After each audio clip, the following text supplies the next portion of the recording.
when people point to a piece of paper that was issued 20 years ago as like, hey, that's the reason why we're good or not good, that means you've lost. No one cares about that piece of paper.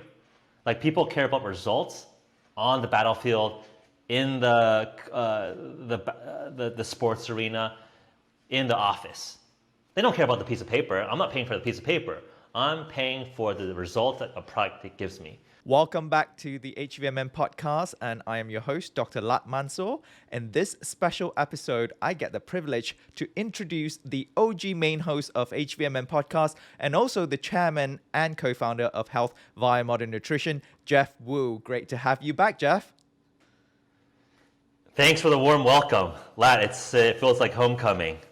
It's been super amazing to see you take the program to the next level. Astounded by the quality of guests from top scientists, practitioners, and it's been so exciting to hear your Malaysian British accent take hold and entertain all of us. So, no, thank you very much of what you're building. No, thank you very much for the opportunity as well, Geoff, handing over to me and having the trust. I definitely learned a lot as well, with my time with H.V.M.N. So speaking of H.V.M.N, Ketone IQ has been in the market for about a year now. We launched Ketone IQ in January 2022. I think it's a good time to look back and look at the year, what we have achieved with Ketone IQ. What are the sciences out there around Ketone IQ and exogenous ketones in general, since we published two papers, one paper in review right now, and look at what we have learned from our customers. Yeah. I mean, I think we wanted to have this conversation because rewind 5, almost 6 years ago, H.V.M.N. was the first company to introduce ketone esters or exogenous ketone drinks into the market. And a lot of science, a lot of hard work. I know that you're leading a multi-million-dollar, multi-year research contract with U.S. Special Operations. So there's just so much learning and collaboration in academic setting, in the clinical setting, as well as working directly with elite operators, elite athletes, elite practitioners that just haven't yet made it to the public discourse.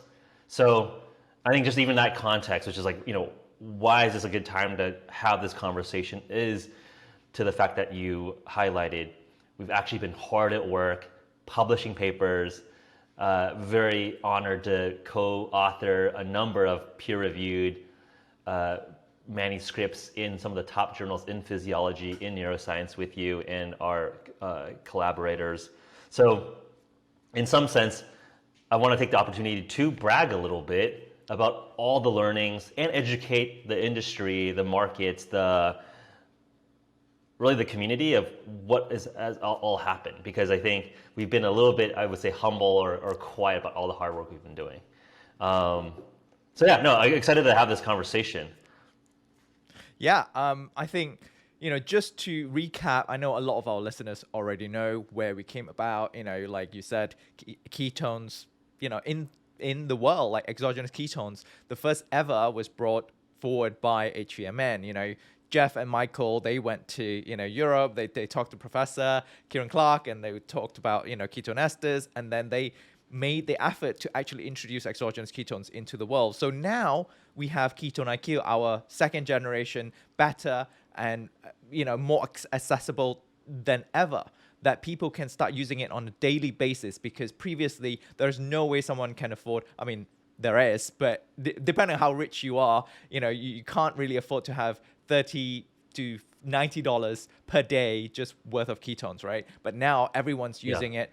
So do you want to share like the background of it and just talk about what are the differences between ketone esters and ketone, I talked about it a lot on the show, ketone diol, and give me your take on it. Yeah, so what I think we should start from the very, very top, which is that ketosis is a unique metabolic state for humans as well as a number of mammals. Typically, the natural substrates for metabolism are sugar and fat, but in a starvation state or a fasted state or a low carbohydrate state, humans have evolved an ability to convert its fat stores into a very energy dense substrate called ketones.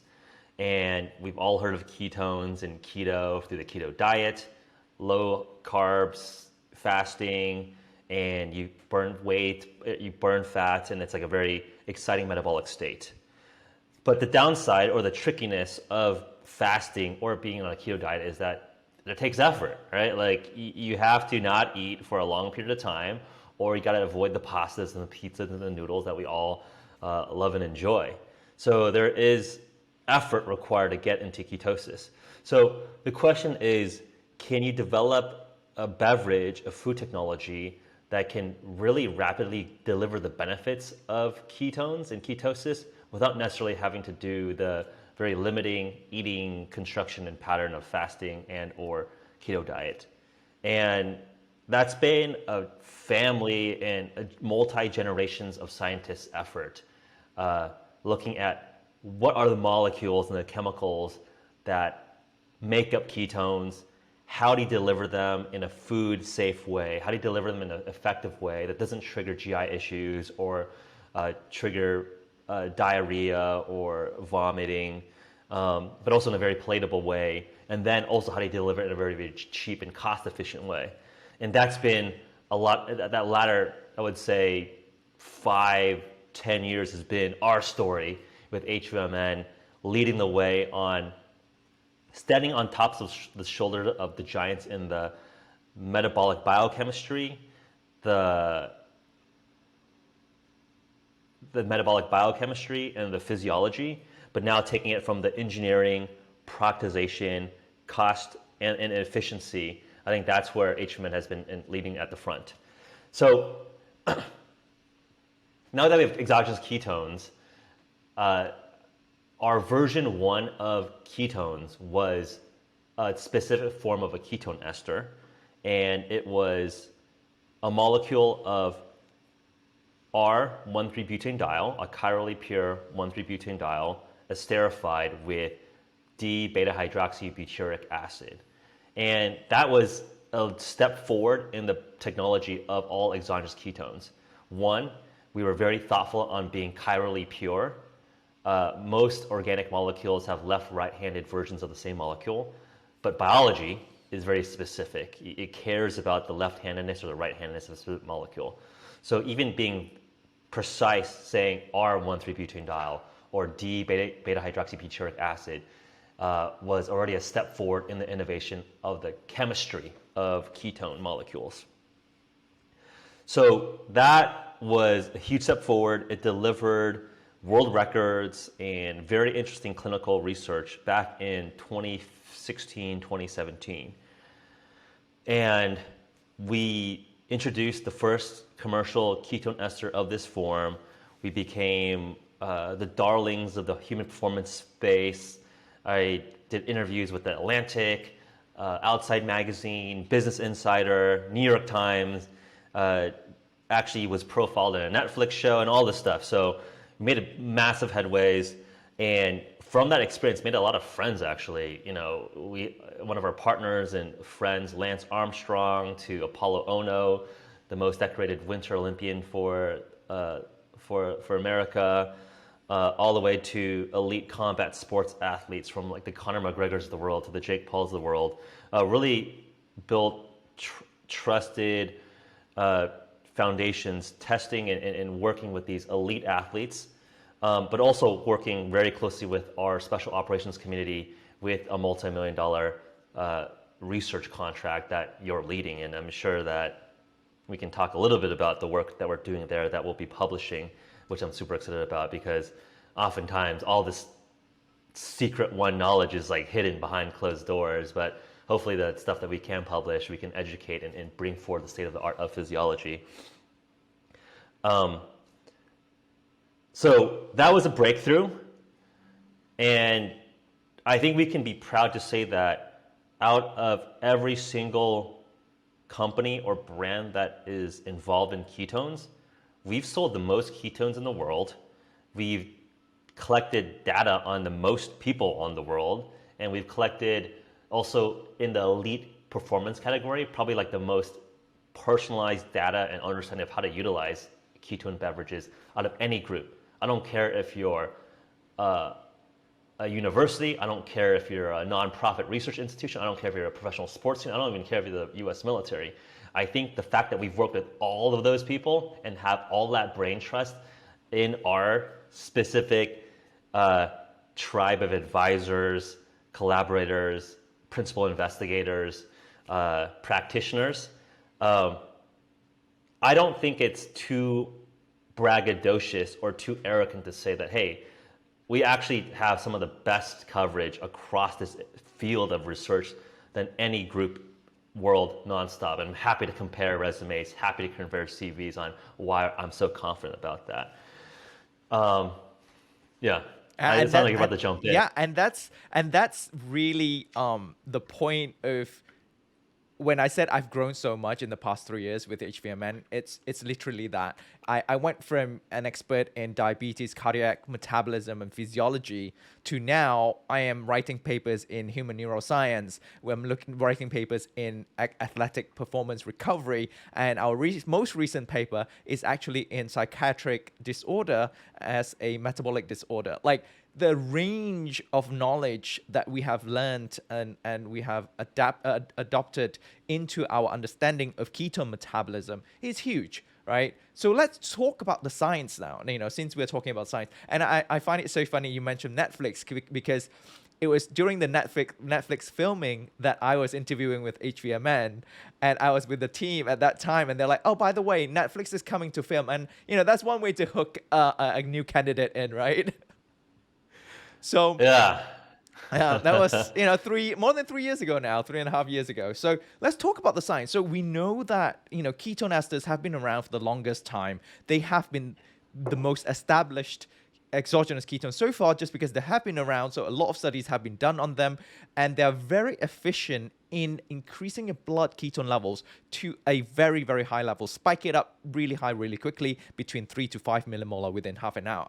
And we have seen some papers that shown improvement in athletic performance, some papers that did not show any improvement. There's no detrimental effect, there's no improvement. And there are some papers that showed not only it does not improve athletic performance, but it also increases cardiorespiratory stress biomarkers. Now, that is what I want to talk about. Why that is, right? And what we have seen across the board is that when you spike up your blood BHB, or blood ketone levels, at that high level, you are decreasing blood pH and increasing blood acidity. And when your blood is acidic, your body will try its best to excrete more carbon dioxide in order to neutralize that. Another paper, Peter Haspel's group, used sodium bicarbonate to try and neutralize the acidity of the blood, and they saw an improvement. So I know what my take is in the science. Geoff, I want to hear what your take is in terms of, should people be using ketone ester with a buffer, or, what Ketone IQ has on, in terms of the edge over ketone ester here? Yeah. And I'm going to answer that question, but even the category of ketone ester needs to be broken down further. Yeah. I remember 5-6 years ago, and again, not to claim too much credit, but literally no one knew what a ketone ester was until we talked about it and brought it to the world. That was not in industry parlance. Go back to all the podcasts. Go back to the Tim Ferriss's, Dom D'Agostino's, the Peter Attia's. Ketone esters came to the forefront 5-6 years ago, back in 2017, basically due to H.V.M.N launching this commercially for the very, very first time. So the field has moved forward where there are now multiple instantiations of ketone esters out in the marketplace competing for market traction and for also clinical applications. So again, what is a ketone ester? Ester, it just means oxygen bond between two molecules. And specifically, we launched a R13 butanediol with a D-beta hydroxybutyric acid ketone ester. But there's also an ester that's called acetoacetic diester, which has, RS13 butanediol, a racemic butanediol, so a cheaper, less efficient form of butanediol, with acetoacetate, which is the downstream form of beta hydroxybutyrate. So I think probably the most famous scientist that uses acetoacetate diester a lot is our friend Dom D'Agostino. Potentially different pharmacokinetics and applications of that specific ester. And there's more esters that are being researched and introduced to the market. There's a glycerol ester where there is a fatty acid backbone of glycerol with beta-hydroxybutyric acids attached to it. And there's also C6R13-butane diol ester that is basically an MCT oil combined with R13-butane diol into ketone ester. So a lot of different even types of ketone esters to begin with. So we should not conflate ketone ester as some magic molecule that when I introduced it, it seemed to be put on that pedestal. It's really a category of submolecules. Now that we make sure we're very, very clear there, our H.V.M.N. ketone 1.0, to your point, was very efficient at raising blood ketones very, very highly. But now we actually look at the chemistry. Half of that molecule is an acid, D-beta-hydroxybutyric acid. So when that ester bond is hydrolyzed, you're generating more acid in the system, and it requires buffering, and all the cascade of all the mechanisms that you described kicks into place. So two things or maybe I would say three important considerations as we were fielding this out in the field. One, an Oxford research group actually showed that post approximately 2 millimole BHB, there's no additional oxidation of ketones. So you are literally within the cells themselves. Who is the first author there? I believe it's I believe it's Diolov. I believe it's Diolov. David Diolov. Yes, Yeah, that's David Diolov's paper. He showed that the biggest delta of ketone oxidation occurs between 0 to 2 millimolar. But when they went from 2 to 4, they have diminishing return where the increase was very, very trivial compared to the first 0 to 2. Perfect. And that shows that 0 to 2 is where you want to be, and 2 to 4, you're getting diminishing returns. So more is not better, right? You're just literally max constraint, max capacity of oxidizing ketones. 1. 2, to your point, the Goldilocks period, you have additional substrate from ketones, but then you're increasing blood acidity. And that's why there's a whole field of research of sodium bicarbonate buffers. People are figuring out, can you put sodium bicarbonate lotions, and how do you drink it and how do you dose it? So there's a whole field of study. How do you lower blood pH, right? You want to have lower lactic acid because it disrupts efficient metabolism, right? Acidity in your blood is not good for athletic performance. There's a whole field of research there. So when you have too much ketones with a ketone ester that's delivering acid into your system, well, you're literally triggering to a point where you're starting to decrement the benefits of ketones with blood acidity. And it's almost like a pharmaceutical. It's almost like a pharmaceutical where you have a drug that works but it has side effects, and now you're taking more other drugs to counter that side effect. Exactly.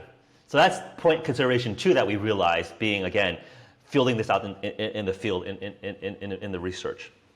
The third was actually the stability and its impact on GI. Drinking any form of acid and ester, the ester bond tastes really crazy. So all ketones taste kind of bad, but these esters are quite horrendous. And some people might say, oh, they're all bad, but I would very happily debate you that there are different gradations of bad. Some of these esters are absolutely vile. We've tried all of them. So again, out of almost every single human in the world, between myself and Dom D'Agostino, I think we've probably tried the most. I would compare myself and put money on that, because he's tried a bunch, I've tried a bunch, all types of formulations. The ester bond is just chemically something that is very triggering for taste buds. So a lot of the ester forms actually taste quite bad.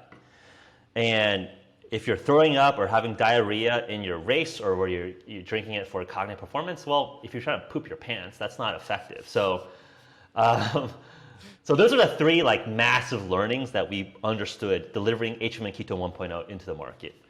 Some of the ancillary other learnings that I think are worth mentioning include price point. We were supplying for $30 a dose, which is great if you're Conor McGregor, you're making millions, you're gonna be a billionaire, sure. You're breaking a world record, awesome, like dose it for that effort, we got you. Or hey, we're supplying tier 1 special operators, life and national security mission set, boom, cost is not a factor, let's deploy. But even for me, and I make this stuff, I can't be drinking like my own supply of $30 a shot. Like I ain't, like it's basically unaffordable for me. Then I'm making it, and it's not just because we jacked up the price. No, it just like literally is super expensive to make that specific molecule. So we went back to the drawing board in 2019, 2020. I don't remember the exact date, but as we were learning and testing this in market, testing this in on the field, in the lab, in the clinical lab bench, testing it across every single domain, that got us thinking, how do we improve the baseline version of ketone ester that was basically discovered in the early 2000s, right? This is early 2000 technology. How do we refresh and make a better delivery mechanism of ketones in 2020? And that is what Ketone IQ represents.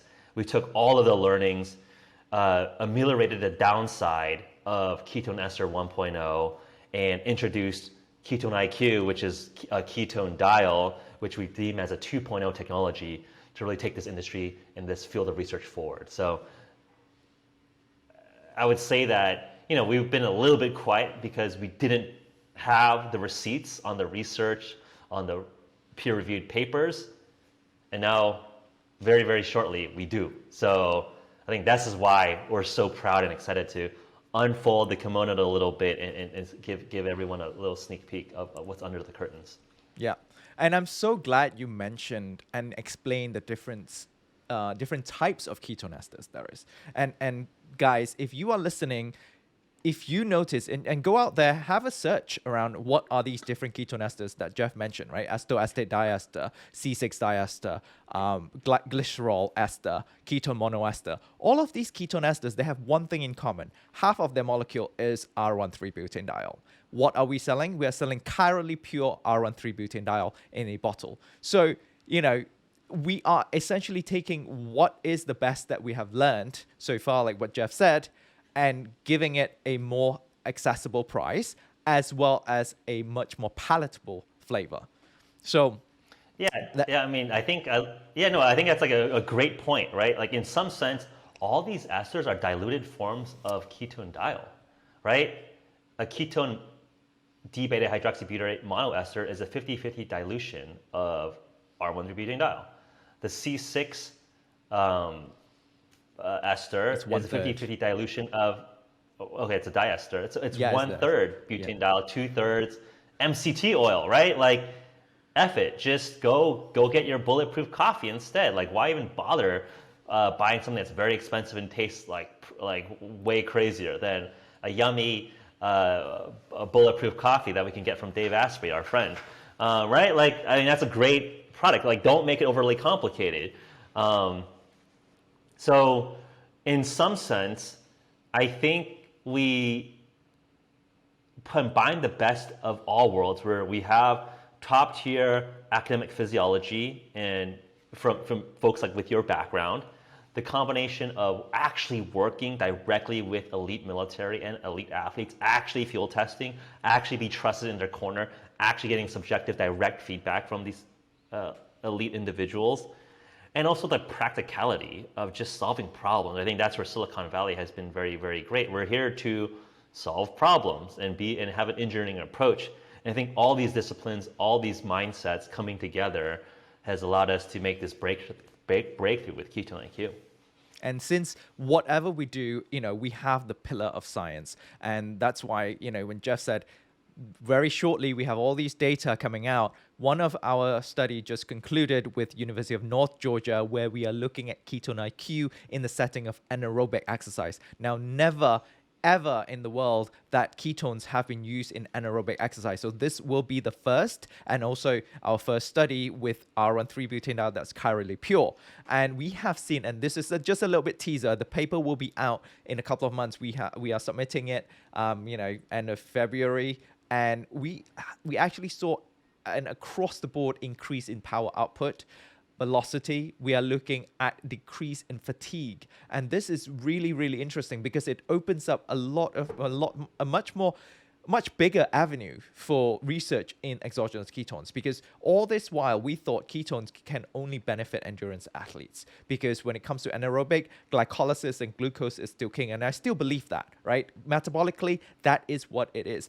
But for some reason, Ketone IQ, R13-butanediol to be specific, is causing something either in the body or in the brain that makes people go harder, but also fatigue less frequently. So interesting stuff there. I'm just going to put it out there right now. Yeah. No, I'm super excited about that because, again, to your point, it's fun to challenge and push the limits of our understanding of physiology. No one was brave enough to fund and spend the time, energy to run anaerobic studies on ketones, on Ketone IQ. So it's not just us with marketing or just trying to show product. Look, we are putting our good money to where our mouth's at, actually studying this, partnering with third-party academic institutions with their own credibility, right? Their own reputation to uphold, right? Where this is not some BS, self-run N=1 study that is kind of made up data. No, we're partnering with the very, very best in the field of physiology and challenging and understanding and pushing the limits of what we know. So that's just like my ethos of what even drives me anymore. I feel very fortunate that I don't need to really worry about paying my next bill or my next rent. Like, life is short, life is scarce. I only want to work on problems that are primal, that are fascinating, that are interesting, and solving and pushing the limits of what humans can do. And if we can push the understanding of human performance, of human physiology, I think that's super high leverage and super interesting. And if we're going to be the ones that are pushing the understanding of science in this space, cool. Like, that's why we work so hard. That's why we like doing science communication with podcasts, and also funding and collaborating directly with top-tier researchers. I would like to take this opportunity to acknowledge our sponsors of this show, Ketone IQ, the best exogenous ketone you can take to elevate your blood ketone levels. I personally take it every day before a podcast to wire my brain up, before and after my workout to really feel my body. So give yourself a chance, take a shot, and you will feel the difference within minutes. So head over to hvmn.com and use the code HVMNPOD20, that is HVMNPOD20 for 20% off your purchase, and enjoy your Ketone IQ and give your brain the perfect fuel. Exactly. Great. Now let's switch gear a little bit here, Geoff, to some more juicy parts of this special episode, okay? There are a lot of things that we learned from our customers, a lot of different questions, FAQs that our customers would ask us. And some of this are also driven mainly by our competitors, right? Which is completely untrue statements. So let's start with the first statement is Ketone IQ is bad for the liver. I'll give my take on it and then I'll let you talk on it. So Ketone IQ is bad for liver because they think R13-butanediol goes through the liver and the liver converts BDL into BHB. Now, my take on it is that it shouldn't be bad for the liver because our liver is the main detox organ of the body. And if you imagine how many thousands of calories you're putting it through in a day on other food that are, toxic, and it still does fine, 70 calories of R13-butanediol, which is not toxic, there isn't a reason for me to believe that it will be toxic to the liver or it will harm the liver, even in the long term. And we have studies on, safety studies for months, where people take it every day. I've been taking it for more than a year and a half now, almost on a daily basis. Yeah. My liver enzymes are perfectly fine. My AST, LT, everything is within range. So I have no reason to believe that it is harmful to the liver. Geoff? Yeah. Look, I think it's pretty straightforward. One, we do have the longitudinal multi-dose studies on Ketone IQ on long duration, right? Like that is the requirement to get GRAS status with the food regulators and all of that. So we've, and our supply chain partners who are great, have done that homework. We're self-affirmed GRAS, generally regarded as safe. It is as safe as a food substance that you find in the grocery store. So Ketone IQ, it's regulated as a food, and through all the qualifications, all the regulatory, all the checks and boxes, we've matched and surpassed those standards. So just first and foremost, like in terms of regulatory, look up the longitudinal studies. We've done all of that. And then second, the ironic thing, which I think is funny, is that the main people that critique R13-butane diol are actually people that sell ketone esters. So it's like the kettle calling the pot black. So your product has at least 50% R13-butane diol or some sort of butane diol, but you're saying that the 100% pure form is bad. So if you actually believe that, why are you even selling butane diol to people in the first place? You're the one that's selling and talking one corner of your mouth, saying that 1,3-butane diol is not good. But on the other hand, you're selling and making money off of that. So I challenge the integrity of people critiquing 1,3-butane diol, especially if you are one selling an ester. So folks, that just means actually look into the science, look actually into the molecules, understand where people are coming from. I don't mind people trying to make a living and doing a business. You know, we're a business. I'm a business person. I'm here to at some point, make a profit, do well and create value for the world, but of course capture some of that value and keep the lights on. But I find it so distasteful when people are so disingenuous with their attacks. Again, to your point, right? Like, look at the science, look at the regulatory, look at the data. No effing problem. You can come up with your theoretical arguments, fine, but like don't literally shoot yourself in the foot making that same argument. I'll leave it at that. Exactly. A butane diol is a butane diol is a butane diol. Your body will recognize it the same. If you're taking it in the form of ketone ester, half of it will be recognized as butane diol. If you're taking ketone IQ, it will be recognized as a butane diol as well. So that saying that butane diol is bad, but then you are going ahead and sell ketone ester, which half of it is butane diol, is just hypocritical in my opinion. And for me as a scientist, my main goal is to have that scientific integrity, but also spend my time and effort into educating people first and foremost. And secondly, also get on top of the research, right? On the data, on what is the truth out there. Like, speak the truth and eventually it will just come out. And also not have the ego to change what I said because of new data coming up. I think a lot of scientists, they have this problem, especially the more established ones, because they feel like once they get challenged, their credibility is at risk. Therefore, because of their ego, they are unwilling to accept the new data. They dig in. They dig even deeper into their previous claims, even though they have been proven wrong now.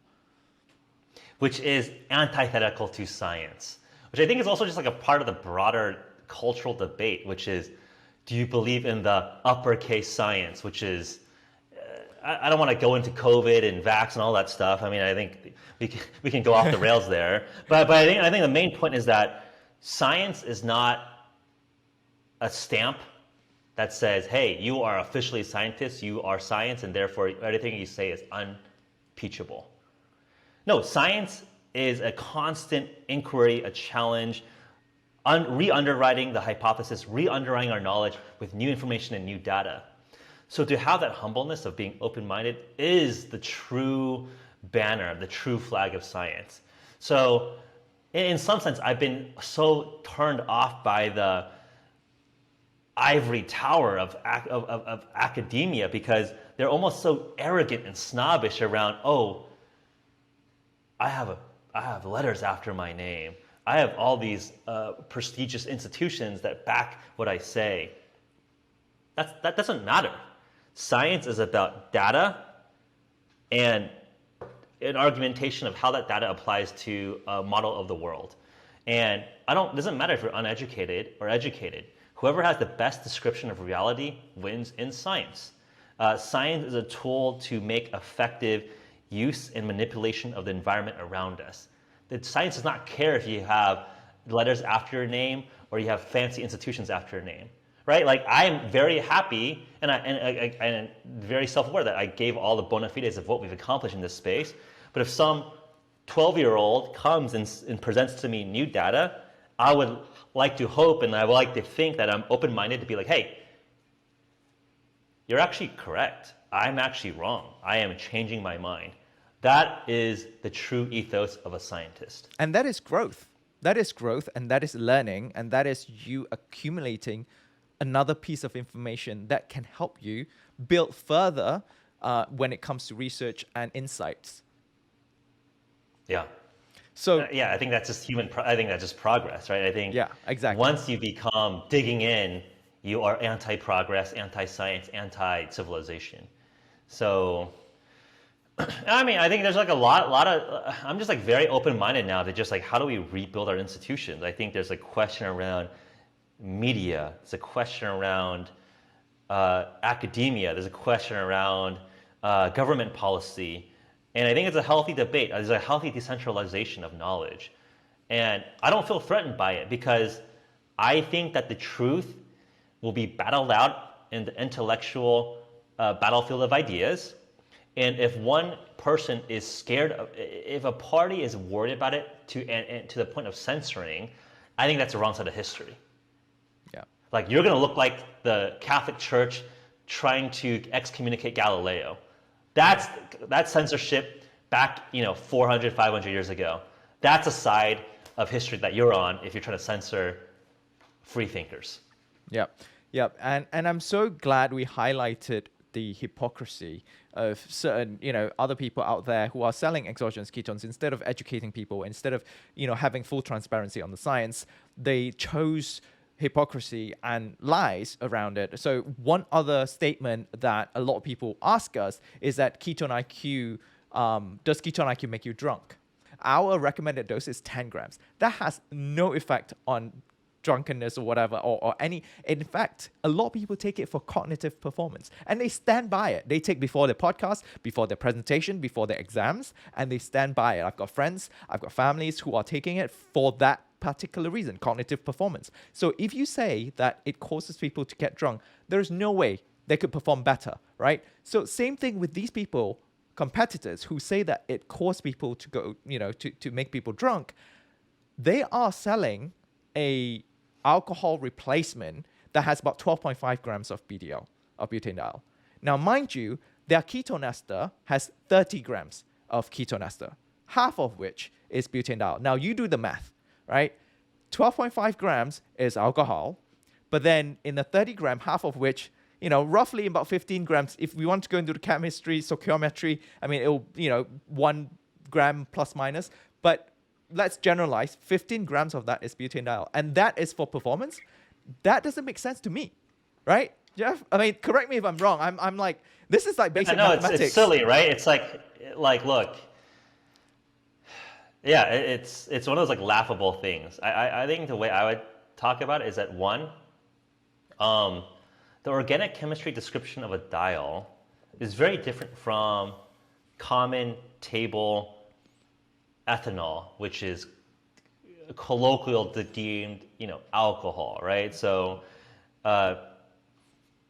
in a specific sense, a diol is under the chemistry class of an alcohol, but it's very different from ethanol itself. So just even from like the base definitions, drunkenness is associated with ethanol and it's a very different, different chemical and process than organic chemistry diols, of which R13-butanediol is a subcomponent or a specific instantiation within the category of diols.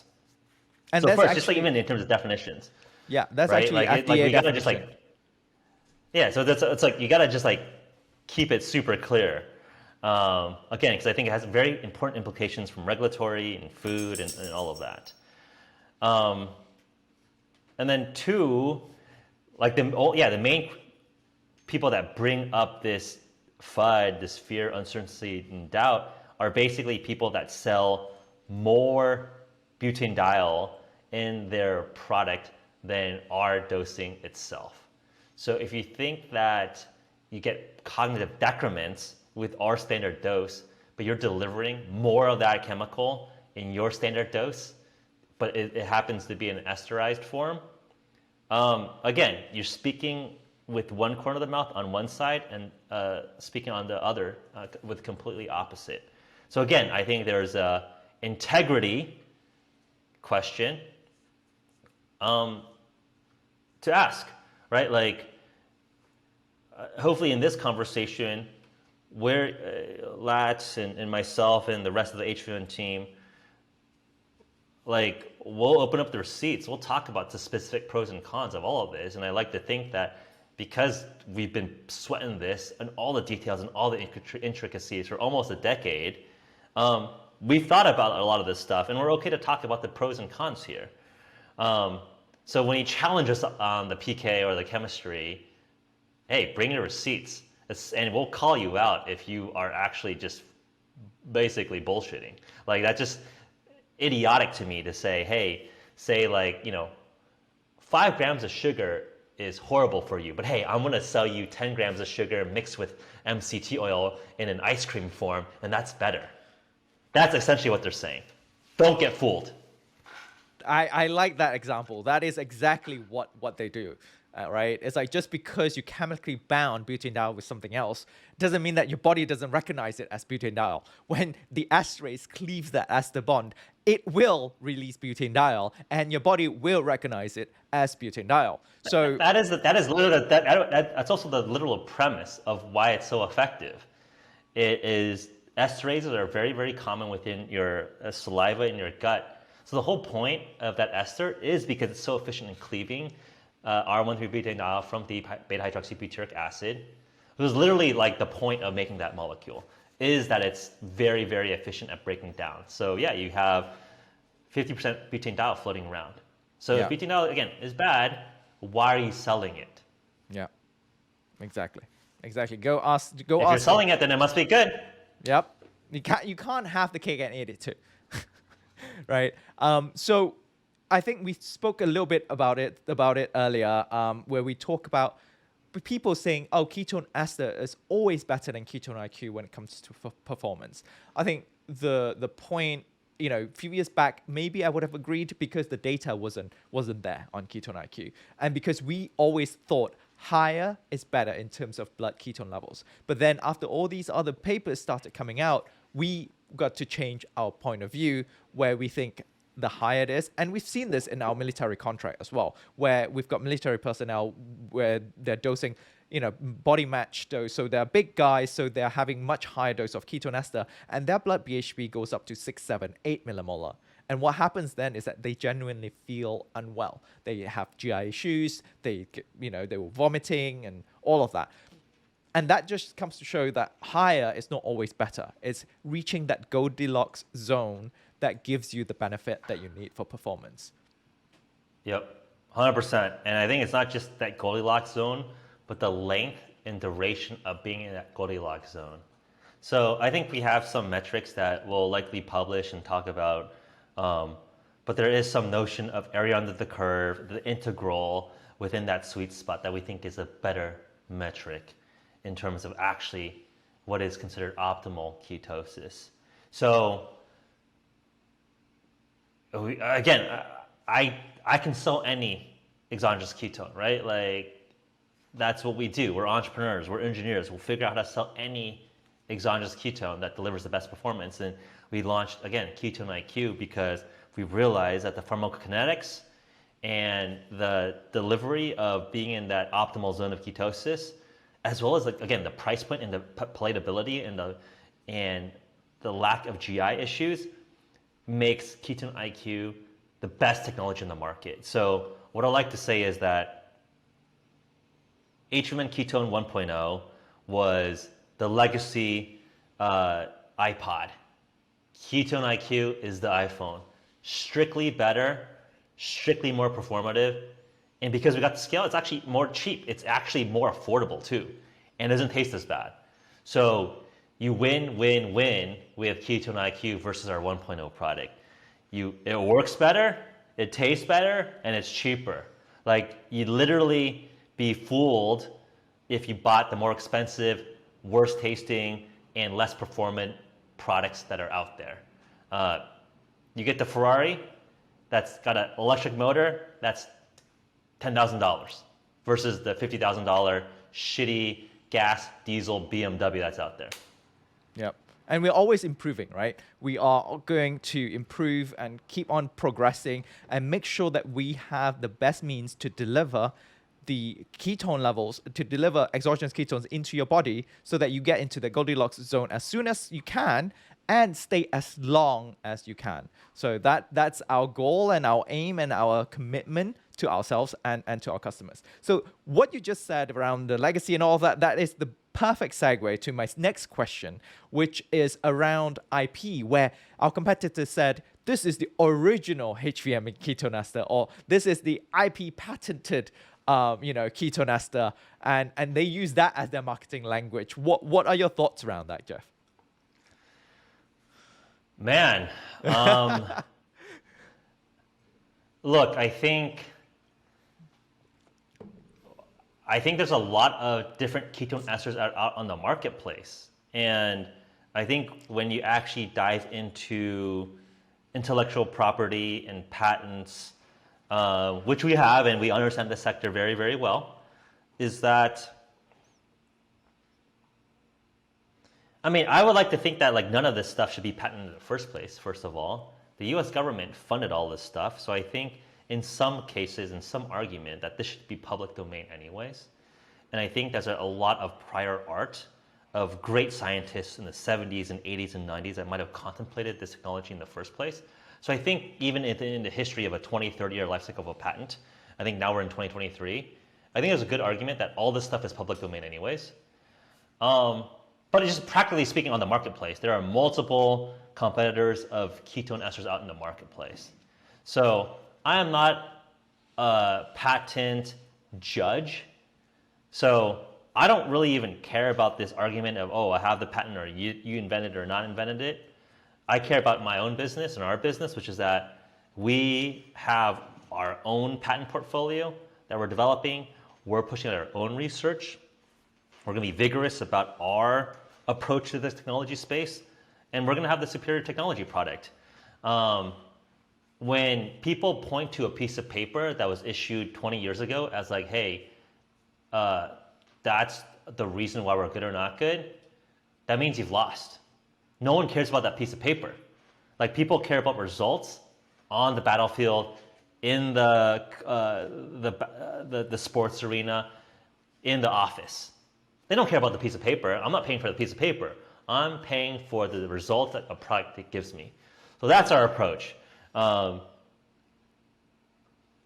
want to make something that works and deliver it at a very cost-efficient price for all of our friends and customers. I think that is the key point, right? Affordable price. Because for you who are listening, you know that if something is patented, they basically dominate or monopolize that particular molecule or that particular market, and they're able to set whatever price they want. And most of the time, they will maximize the margin because everyone, is greedy to a certain extent. But if something that is not patentable, we are able to give it, to set it at a more accessible and affordable price. And that's the whole goal of this, because of all this science and data that have come out, not just on athletic performance, but also in therapeutic uses, where people are using, Ketone IQ for cognition, for cognitively impaired individuals, for metabolic health in terms of lowering glucose level, or just appetite suppression, helping with their intermittent fasting. They want to take it on a regular basis. The affordability point of view is so important for these people because not everyone can afford, $30, $90 per day, right? So I think that has always been our goal when we launch Ketone IQ, and it will always sort of, go forward, be our goal as well. Yeah. Again, I think, of course, we're going to have our special sauce as we'll and our strategy to be competitive in the marketplace. But I think people just need to understand patents don't mean anything in terms of effectiveness, right? Like I can go patent a piece of poop. Like great, the U.S. government gives me a monopoly on this piece of poop. But who cares? Like the government does not make any claim of effectiveness, of value to the marketplace. It just says as a stamp that, hey, you kind of get some protection in a very narrow way around your specific approach to solving a problem. Of course, we as a business need to have our strategy and approach towards IP, and we do. But that's not our focus. Our focus is, again, not collecting pieces of paper. Our focus is creating the best possible product and delivering it for the best possible value. Yeah, that's a great point. Like patentability does not equals to efficacy. Most of the time, it's due to the novelty of the molecule rather than the efficacy. Yes, they will ask for efficiency and all of that, but most importantly, a lot of people want to patent very early, therefore they don't have a lot of data going on. And what's more important is having that longitudinal data, having that long-term study. And as Geoff said, we have been in the market since 2017. For all the people who have been taking ketone esters, they have been consuming R1,3-butane diol because half of them is that. So, whenever you talk about side effects on the liver or, bad for you or all of that, like think about all these people for the past 5 years, millions of people that have taken ketone esters, they are also consuming R1,3-butane diol and they're perfectly fine. So I think that's a great point to take home. Before we go into our closing remark, is there anything else you want to add, Geoff? Any more topics we want to discuss? I'm just super excited to really achieve the initial vision that we set out almost 6-7 years ago, which is to make ketones a fourth macronutrient. And I think we're at the cusp of actually creating a fourth macronutrient because to me, a macronutrient is accessible, it's palatable, it's something that delivers a unique caloric attribute and metabolic profile than the three classic macronutrients of carbs, protein, fats. And we're about to launch major retail partnerships, major scientific collaborator and partnerships and working with the best thought leaders in their category. So I'm just so freaking excited for the next few months here to see all of our hard work over the last few years unfold in the coming months. We're going to be all over. You're not going to be able to not hear about ketones, Ketone IQ, H.V.M.N. will be in your favorite retail location. Your favorite podcaster, your favorite athlete, your favorite thought leader will be talking about ketones. And it's so exciting to see the master plan after so many years of hard work underneath the wraps. Finally, we can unfold and show the world. Yeah, you basically read my mind. That was supposed to be my closing remark question. What can people look forward to in 2023? And you covered it very, very well, Geoff. We are doing so many great things, and it's just the beginning of 2023. So by the time this episode airs, you will actually be able to find us on H.V.M.N. Labs podcast because we are partnering with Andrew Huberman. So we are, making waves in all these different health podcasts and making sure that people are listening to the current science and the truths around Ketone IQ and exogenous ketones. Anything else to add there, Geoff? Yeah, it's a true honor to be able to fund, support, back fundamental research to better understand human physiology, but then to like some of the most important applications that I think almost underlooked today, right? Traumatic brain injury for veterans. Such a under-focused area that I'm so proud to be a small part of. So excited to tease into all of these different attributes of what we can contribute towards. All right. Well, has been a great time speaking, and talking to you again, Geoff, on this on H.V.M.N. podcast that you started. Has been a pleasure as well. For my learning experience. So thank you very much again for the opportunity and also for coming on today. Cool. We'll do it again soon. Yes, Peace. please. All right. Bye.